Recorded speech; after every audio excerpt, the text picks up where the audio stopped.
Deus, mas ele envolve simplesmente nós darmos ouvido ao Espírito de Deus. E o Espírito de Deus usa qualquer um de nós que esteja disposto a abrir a palavra e meditar na palavra. Bom, então fique muito atento ao que Deus tem para falar com a sua vida nessa noite. Vamos ler o livro de Hebreus. Livro de Hebreus, capítulo 4, e o versículo 12. Hebreus 4, 12.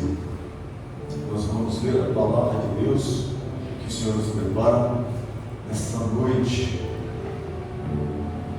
Noite da semana do Natal, 21 de dezembro. Todos somos muito felizes por essa época do ano que vai chegando. E se alguém começar a ficar triste, deprimido, repreenda em nome de Jesus. Fala, não, eu vou ser feliz neste Natal, neste ano novo e por toda a minha vida, porque a minha vida não depende das circunstâncias para que eu seja feliz, mas depende de Jesus estar dentro do meu coração, nascer no meu coração, que isso me faz feliz. Hebreus 4,12 está escrito assim,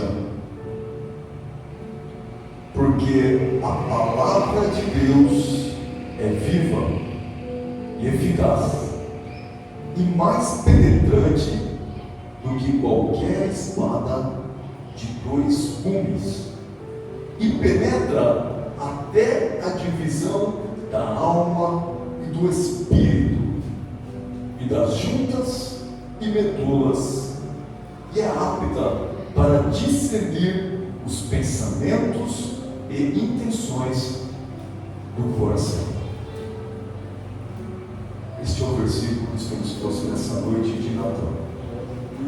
Nós já aprendemos aqui, através do que já foi ministrado, sobre a essência do Natal, sobre o que significa o verdadeiro Natal, e a gente sempre tem que tomar cuidado com isso. Quando chega Natal, se a gente faz uma árvore, as bolinhas, eu gosto muito de árvore de Natal, eu acho muito bonito. Não é idolatria se você não idolatrar, é só um enfeite. Quando eu vou no shopping, nos lugares assim, eu vejo enfeitado com luzinhas, olha que bonito, eu gosto. Agora enfeitado aqui perto da gente, a gente passou uma máquina, um trator todo iluminado, eu fiquei ali olhando, nossa que bonito. Não tem problema nenhum, é luz, igual tem luz aqui na igreja, a gente pode pôr luz de Natal. E dar presentes e fazer tudo isso que a gente faz. Mas não pode esquecer do sentido. Quando chegar na Páscoa, eu gosto de ovo de Páscoa. A Manaus já traz um monte aqui, eu já devoro. Já vamos para casa comendo ovo e ganha uns quilinhos ali. Mas aí eu não esqueço da verdadeira Páscoa. Pode comer chocolate? Pode, deve, tem que presentear, ganhar. É comunhão também. Mas aí eu lembro da Páscoa, do Cordeiro Pascal, que diz a palavra de Deus, a verdadeira Páscoa, que vai muito além de coelhinho da Páscoa. Então a gente começa a aprender, irmãos, o verdadeiro sentido das coisas. Você sabe que se você entender o sentido, o verdadeiro sentido que existe na vida, a sua vida já é automaticamente transformada. Porque você tem uma coisa que os cientistas, filósofos, todo mundo pergunta e dizem ser a pergunta mais difícil de toda a história. É a pergunta: qual é o sentido da vida? Realmente é muito difícil. Mas a resposta é tão simples, porque quando eu falo o nome mais lindo que eu conheço, Jesus, está respondido demais para mim. O sentido da minha vida é Jesus, não tem outra coisa. Quem põe sentido na minha vida? Jesus. Qual que é o sentido que eu tenho de estar vivo? Jesus. Então, se ele põe sentido em tudo rapidamente, o que acontece comigo se de repente, do nada, a minha vida perdeu o sentido? Eu clamo por Jesus e falo: Senhor, põe sentido na minha vida. Ele vem e põe. Isso acontece. Mas sabe, irmãos, uma coisa muito importante que a gente tem que fazer é ter percepção sobre o que faz sentido das coisas que nós fazemos, falamos, pensamos. Nós chegamos aqui na igreja agora, por que nós viemos hoje? O que a gente veio fazer aqui? A gente veio aqui porque de alguma maneira algo na nossa mente, na nossa alma, disse para nós assim: ó, faz sentido você estar na igreja hoje, faz sentido você ir ao lugar santo hoje. E nós viemos, e nós chegamos aqui. E tudo que a gente fala e pensa tem que fazer sentido. Sabe quando a gente olha para a palavra de Deus e pensa assim: ó, será que essas coisas que estão escritas aqui, elas fazem sentido? Porque para milhões de pessoas não faz nenhum sentido. Só que aqui na Bíblia já está dizendo, a palavra de Deus, ela não tem fundamento, não tem sentido para os que morrem, para os que perecem, mas para os que estão sendo salvos é o poder de Deus. A cruz de Cristo é assim. Então nós precisamos encontrar o sentido do Natal, o sentido de estarmos aqui, o sentido da nossa vida. Mas o que nós vamos aprender nessa noite? É que nós precisamos entender qual é o sentido da palavra de Deus. E isso é o que vai estar escrito aqui neste versículo. Qual é o sentido de eu acreditar que alguma página aqui está escrito que, como os irmãos representaram aqui na frente, um dia tinha uma mulher chamada Maria, um homem chamado José. E Maria, embora fosse virgem, ela concebeu, ela engravidou. Sendo virgem, a mulher engravidou, como assim? Para eles não faz sentido. Para a ciência não faz sentido. Mas para nós que estamos sendo salvos, sabemos o que significa. A virgem conceberá, foi dito aqui. É o poder de Deus. E Jesus nasceu ali numa manjedoura.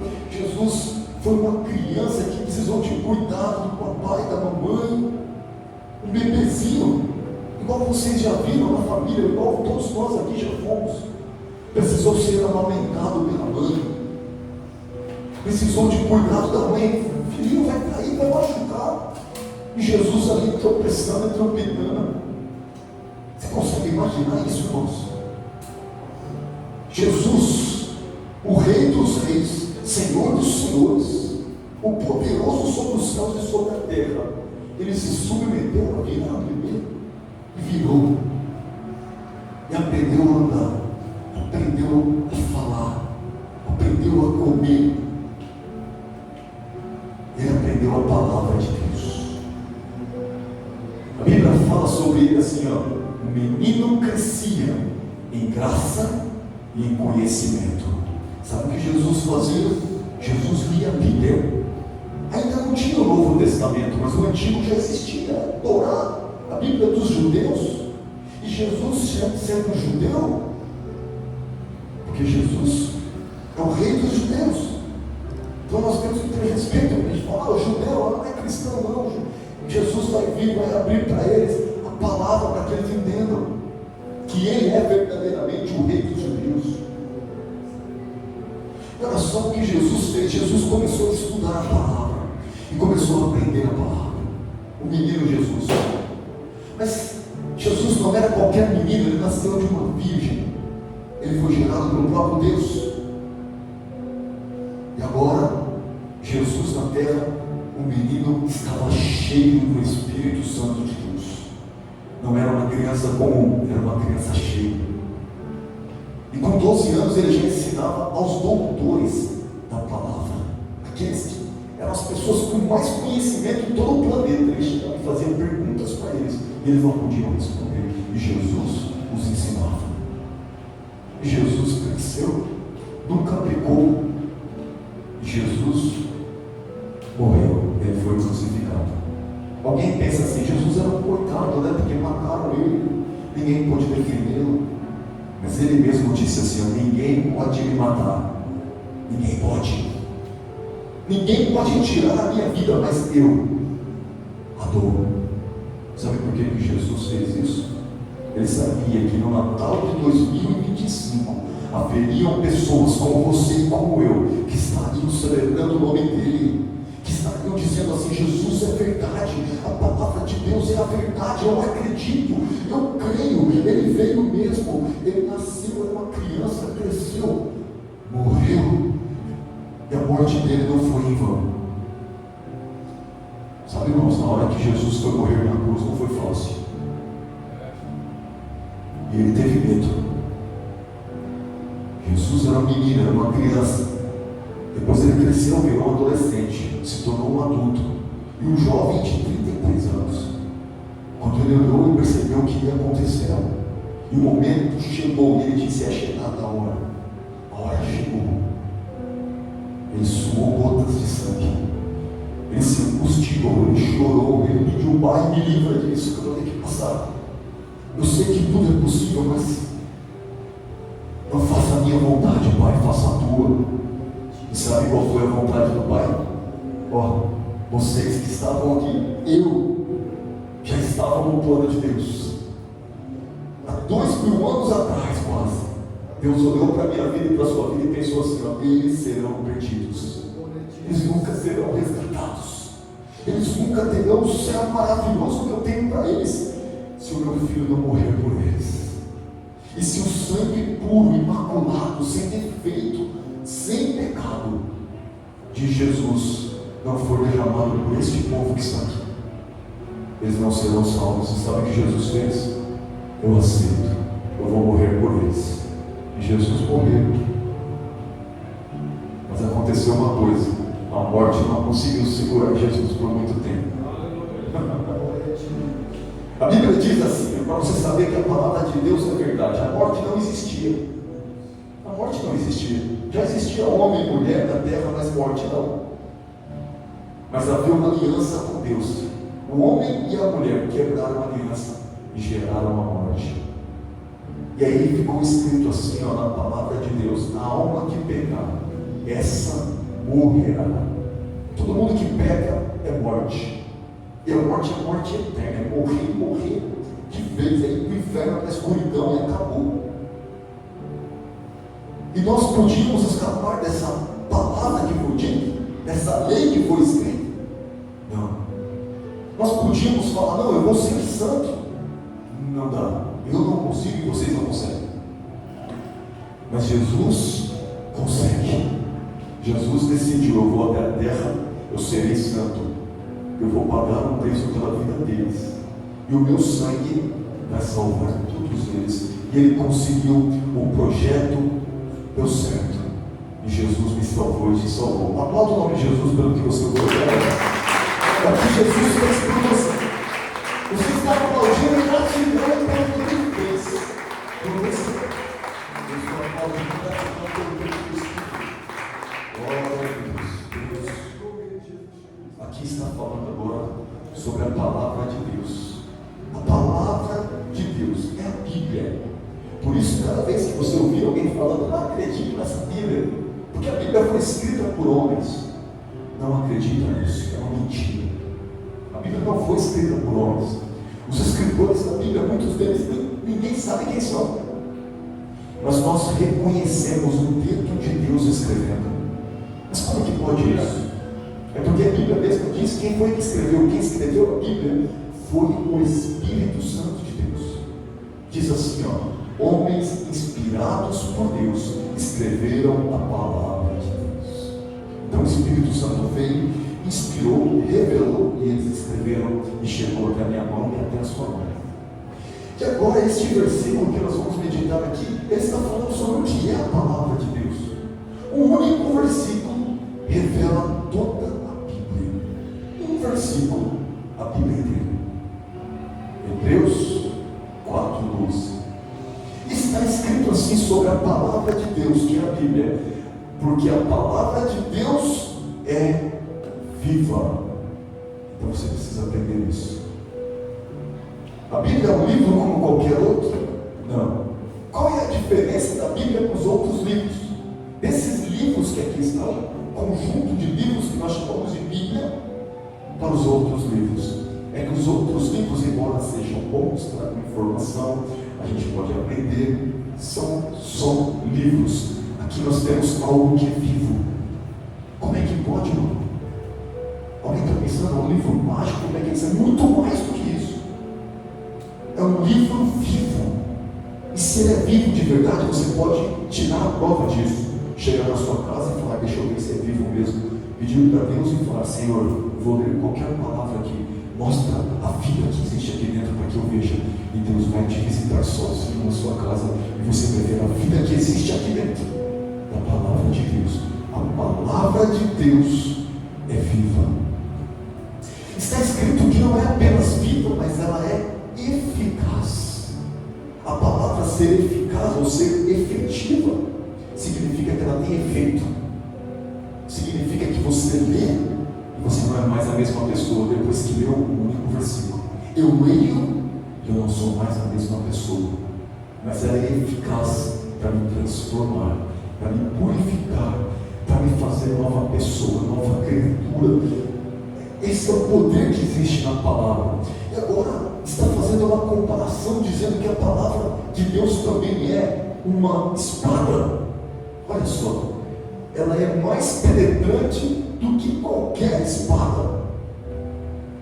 E uma espada de 2 gumes. Espada de 2 gumes é aquela que tem lâmina dos 2 lados, assim, corta de um lado e corta do outro. Uma espada de 2 gumes, de 2 lâminas. É a palavra de Deus.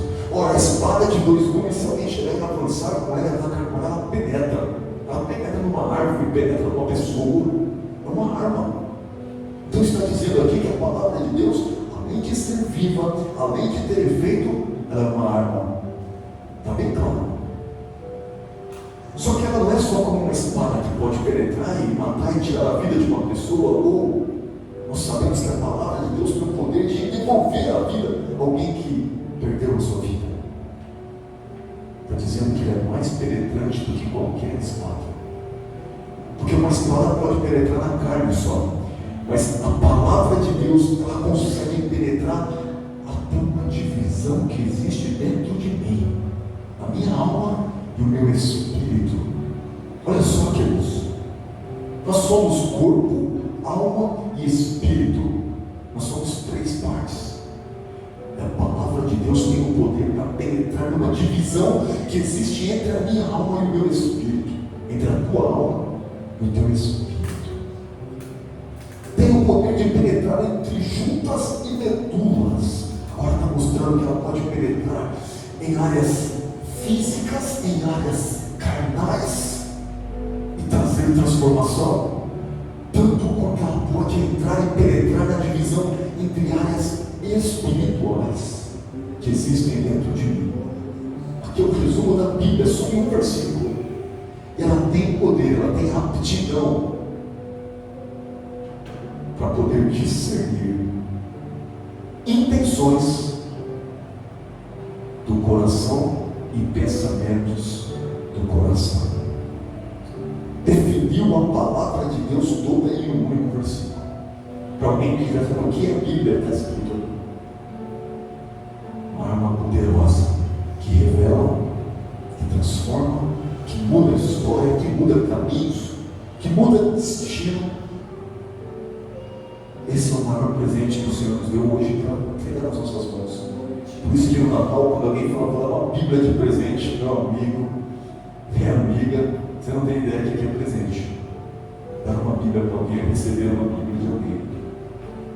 O poder da palavra de Deus é para revelar, discernir pensamentos e intenções que estão no coração.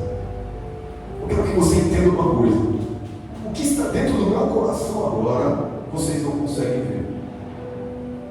Vocês não têm, mesmo que vocês tirem um raio-x, vocês vão conseguir ver uma bomba ali bombando sangue para todo lado, meio desordenado. Mas vocês não conseguem saber o que tem aqui dentro. O pensamento e a intenção que está aqui, vocês não podem ver. Ninguém pode. Apenas Deus. Da mesma maneira, o que existe de intenção e pensamento no coração de cada um de vocês, eu não posso ver. O seu irmão que está do seu lado não pode ver, mas apenas Deus. E intenção é uma coisa muito séria. Sabe por quê?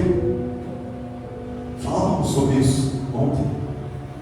Que no mundo tem um ditado que diz assim: eu tive uma boa intenção. Aí a pessoa responde: de boa intenção o inferno está cheio.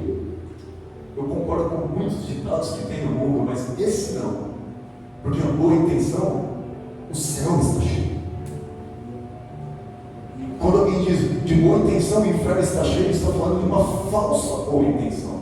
É uma crítica a uma boa intenção que não é boa, mas é uma má intenção, uma intenção maligna. Aí sim. Mas boa intenção é algo que agrada ao coração de Deus. Sabe quando você olha assim, você fala, puxa, nem sempre eu acerto, mas a minha intenção é sempre boa. Eu nunca sou mal intencionado. Pessoas assim agradam a Deus. Se você tiver uma boa intenção no seu coração, e você sempre é uma pessoa bem intencionada, e se você não é, você começa a trabalhar aquilo. Deus me ajuda para que as intenções más que existem em mim, elas vão embora, desapareçam, eu seja purificado, eu seja amigo delas. Eu quero só ter boas intenções no meu coração. Se eu vou para a igreja com boa intenção, se eu pego a palavra com boa intenção, se eu trabalho na empresa com boa intenção, se eu saio na rua, falo com alguém, seja o que for, está na casa de um parente, família, amigos, tem que ter boa intenção. Sabe por quê?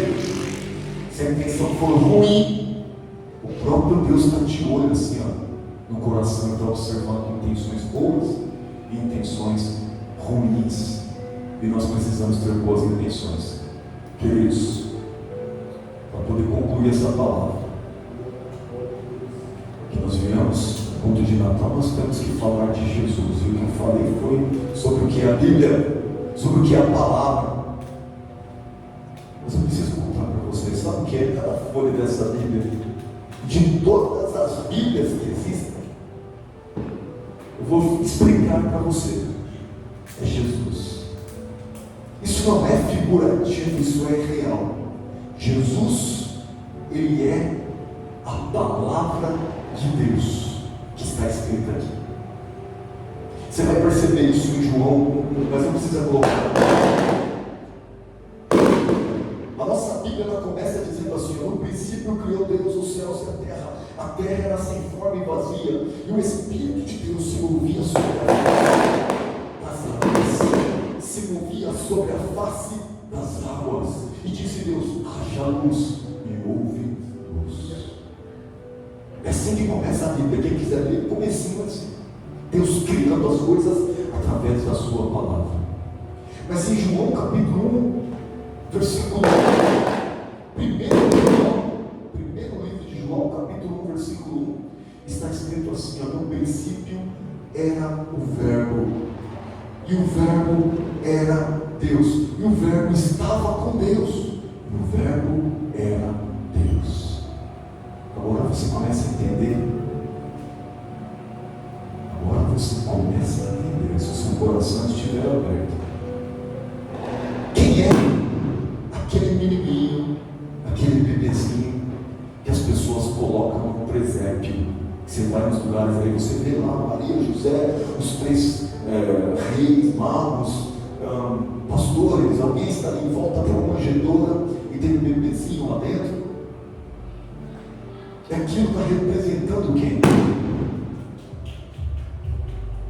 Aquela cena está representando qual cena? O nascimento de Jesus. Ao mesmo tempo está representando o nascimento da palavra. Porque Jesus é a palavra de Deus, é o que a Bíblia diz. E essa palavra que vocês viram aqui, que discerne a divisão entre alma e espírito, e consegue alcançar o que está dentro do seu pensamento e do seu coração, e sabe o que você está pensando agora, enquanto você escuta essas palavras. É o próprio Jesus. Quando Deus disse, haja luz, Jesus estava lá no início, e Ele criava todas as coisas. O haja de Deus era o princípio, é o verbo, é a palavra. Cada vez que Deus fala, acontece Jesus. Então Jesus não nasceu há 2000 anos ali na manjedoura. Ele já existia muito antes de tudo isso, meus irmãos. Ele se fez homem, se fez carne. Eis que o verbo se fez carne. Eis que a palavra se fez carne e habitou entre nós. Jesus fez isso mesmo.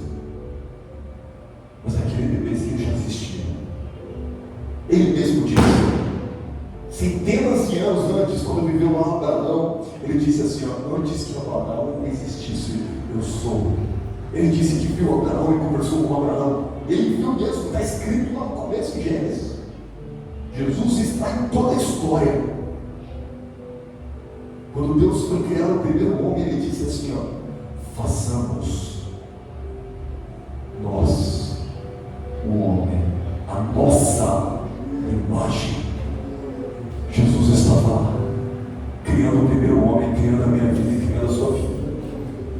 E Ele sendo Deus, porque olha só o que a Bíblia diz: eis que a palavra se fez carne, e a palavra estava com Deus, a palavra viva, o verbo vivo que desceu do céu. Ele disse: eu sou o pão vivo que desceu do céu.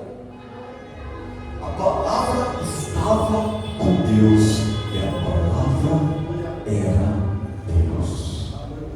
Sabe o que acontece quando alguém diz Jesus é Deus? Está de acordo com a Bíblia? Jesus é Deus. Quando perguntaram para ele, mostra-nos o Pai, ele disse: quem me vê a mim, vê o Pai. É Ele é Deus. E nós viemos honrá-lo nessa noite. Mas sabe, irmãos, honrar Jesus não vai servir para nada se nós não passarmos a viver com Ele. Porque a palavra de Deus, ela diz assim, ó, sobre um povo na terra que existia numa época antiga e existe até hoje: eis que este povo me honra com seus lábios, mas o seu coração está longe de mim. Irmãos, Jesus quer coração. Jesus não quer honra de lábios. Jesus não quer pastor pregando bonito. Jesus não quer louvor saindo bonito ali. Jesus quer coração. Ele quer isso aqui, ó, intenções, pensamentos. Sabe por quê? Porque Ele anda aqui dentro, Ele pisa aqui dentro. Ele sabe qual é a minha intenção. Jesus que passeia aqui dentro de mim, Ele olha o que eu mais amo nessa vida. Ele sabe se é meu filho, se é minha esposa, se é algum bem que eu tenho. Ele sabe. Ou Ele sabe se Ele está em primeiro lugar. Se é uma vida que eu tenho, se são meus amigos. É muito bom essas coisas. Ter família é uma bênção de Deus. Amigos é melhor ainda. Se divertir, se tem uma coisa que crente tem que fazer, é se divertir. A gente não está aqui na terra para ficar oprimido, pelo contrário. Jesus tem muita diversão, alegria, festa, canto. Uma vida muito feliz. Mas se eu vier para a igreja e vier aqui cultuar durante um mês, um ano, 10 anos, 50 anos, e honrar a Deus todos os cultos, mas o meu coração estiver longe dele, não serviu para nada, é lamentável. Veio para a igreja para nada, veio crente para nada. Jesus, Ele quer que a gente tenha a consciência de que Ele que nasceu na manjedoura é a palavra viva. Ele não só está vivo, mas Ele é uma espada. Ele não só é uma espada, mas Ele penetra dentro de mim. Ele consegue explorar o que existe entre a minha alma e o meu espírito. Ele consegue explorar o que tem dentro do meu coração, cada pensamento e cada intenção. O que Jesus deseja de mim é muito simples. Existe no meu coração todo um lugar reservado, uma cadeira que é reservada assim, ó, a coisa mais importante para mim. E Jesus quer esse lugar para mim. Todo mundo tem uma coisa mais importante. Todo mundo tem. Todos vocês têm, eu também tenho. O nome disso dentro do nosso coração é trono. É um trono. E trono é lugar para reis, Senhor. E quando alguém fala, eu amo muito meu carro, ele improvisou o carro, ele falou sempre esse trono carro. Eu amo muito uma coisa que eu tenho, filho, filha, família, namorado, namorada, sei lá o que for. Carreira, futuro, trabalho, faculdade, sei lá o que mais. Pessoas idolatram todo tipo de coisa. Mas Jesus, Ele não aceita. Jesus, Ele veio ao mundo, uma criança, e é muito lindo falar sobre a história dele. Jesus, Ele viveu uma vida aqui na terra, e foi uma vida linda e maravilhosa. Depois de viver a vida que Jesus viveu, Ele suportou até o fim a decisão que Ele tomou: me salvar e te salvar. E hoje, o que Jesus espera de mim e de você, nada mais, nada menos do que isso, é que ele seja entronizado, para que quando ele passar a analisar os seus pensamentos e as suas intenções, e você puder orar como o salmista orou, dizendo: sonda, meu Deus, conheces o meu coração, esquadrinha, analisa o meu deitar e o meu levantar, conhece todos os meus caminhos, vê se há em mim algum caminho mau e guia-me pelo caminho eterno. Quando nós fizermos essa oração, o Senhor vai vir e vai explorar, e vai analisar o coração, e vai penetrar dentro do coração com uma espada, e ele vai olhar os pensamentos e as intenções.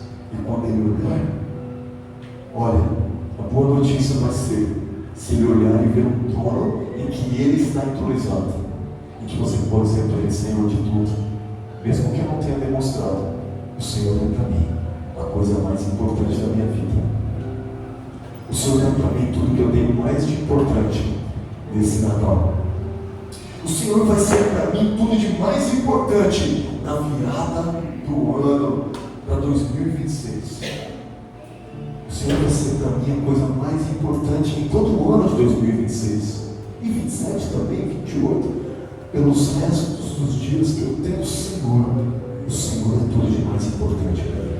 Este é o verdadeiro encontro com Deus. Eu quero que você curva a sua cabeça agora. Pense no Natal, no verdadeiro Natal. Pense em Jesus nascendo, um bebezinho. Pense em Jesus morrendo